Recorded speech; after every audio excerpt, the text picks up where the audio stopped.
शादीशुदा कपल ने एक दूसरे की तरफ नहीं देखा। अर्जुन ने अपना गला साफ किया और दूर देखा, जबकि अवंतिका शर्मिंदगी में अपने होठों को काटने लगी। ठीक है, तुम दोनों को शर्माने की कोई जरूरत नहीं है। एक्चुअली मेरे पति और मैंने तो हमारी शादी के 1 महीने पहले ही वो सब कर लिया था। मुझे लगता है कि तुम दोनों को थोड़ी थोड़ी अल्कोहल पीनी चाहिए, जिससे तुम्हें थोड़ी शांति मिल सके, क्योंकि तुम दोनों काफी नर्वस नजर आ रहे हो। संध्या शर्मा ने अर्जुन और अवंतिका की तरफ देखते हुए कहा, वैसे मुझे लगता है कि मुझे अब जाना चाहिए। मेरे पति काफी देर से मुझे ही देख रहे हैं। वो काफी प्यारे हैं, हर वक्त मुझे प्यार करते रहते हैं।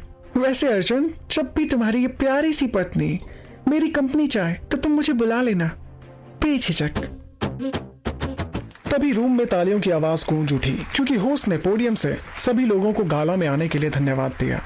अवंतिका ने सबके साथ विनम्रता से ताली बजाई, शांति से राहत की सांस ली, क्योंकि अब उसे एक और भाषणों के दौर को सहन नहीं करना पड़ेगा। म्यूजिक फिर से शुरू हुआ और डांस रूम फिर से पार्टनर्स से भर गया।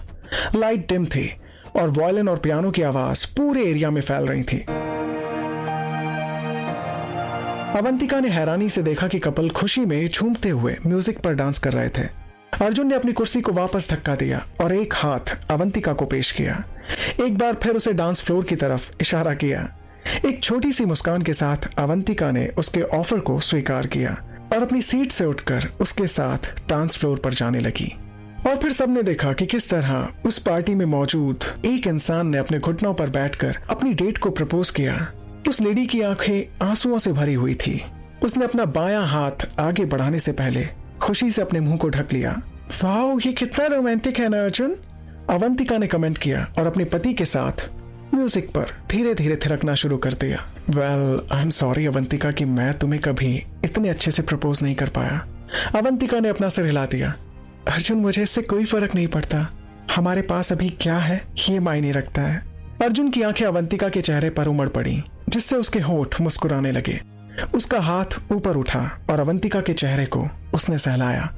अवंतिका का सिर उसकी तरफ झुका हुआ था। इस समय उसकी आंखें उसी तरह झुकी हुई थीं, जैसे इससे पहले अर्जुन जब उससे किस करने के लिए उसकी तरफ बढ़ा था।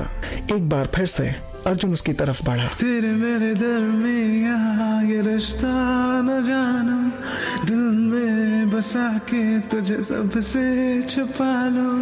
तेरे मेरे दरमियां ये रिश्ता न जानो, दिल में बसा के तुझे सबसे छुपा। और उसने उसे एक डीप किस किया। अर्जुन का हाथ अवंतिका के चेहरे के पीछे चला गया और उसके लंबे बाल में फंस गया। उसके सिर को अपनी छाती के पास लाते हुए अवंतिका ने उसकी आंखें इस उम्मीद से बंद कर दी कि अवंतिका का दिल भले ही किसी दूसरे आदमी से चकनाचूर हो गया था, अर्जुन उसके दिल को स्वीकार कर लेगा। वो उसे पास में महसूस करने से बहुत खुश थी और यही उसके लिए काफी था। वो ज्यादा के लिए कुछ नहीं पूछ सकती थी। वो इससे ज्यादा कुछ नहीं चाहती थी कि उसे कोई सच्चा प्यार करने वाला मिले। इस समय अवंतिका पूरी तरह से प्यार से भरी हुई थी और वो उसे अपना सब कुछ देने के लिए तैयार थी, लेकिन उसे शक था कि अर्जुन उसे फ्यूचर में स्वीकार करेगा या नहीं। जैसा कि अवंतिका ने शादी से पहले कहा था कि उसके पास देने के लिए कुछ नहीं था, लेकिन अर्जुन के पास सब कुछ था जो एक लेडी को चाहिए होता है। अवंतिका, अर्जुन की आवाज से उसने ऊपर देखा, लेकिन अपनी आंखों में उसे आंसू नहीं महसूस हुए। हे अवंतिका, तुम रो क्यों रही हो? अर्जुन की आंखें कंफ्यूजन में पड़ गईं। क्या उसने कुछ गलत किया? इस समय अवंतिका के दिल में बहुत सारे सवाल थे जो वो उससे पूछना चाहती थी। फिर भी केवल एक ही सवाल है जिसका जवाब देना जरूरी है।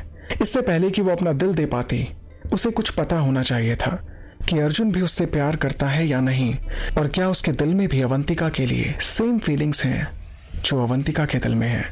इसके बाद उसने अर्जुन से पूछा, हे अर्जुन, मैं ही क्यों? अर्जुन ने अपने 2 कदमों को चलने से रोक दिया और अपनी पत्नी को घूरते हुए कहा, क्या मतलब है तुम्हारा? मेरा मतलब है अवंतिका ने हिम्मत की और खुद को शांत किया। उसे जानना जरूरी था कि क्यों इतनी सारी लड़कियों से घिरे होने के बावजूद अर्जुन ने उसी से शादी की। आपने मुझे ही क्यों चुना अर्जुन? आपके पास तो कोई भी लड़की आ सकती थी जिसे आप चाहो, फिर आपने मुझसे शादी क्यों की? क्यों होता, कैसे होता है जानना, इश्क विश्क प्यार प्यार लफ्जों में कहा।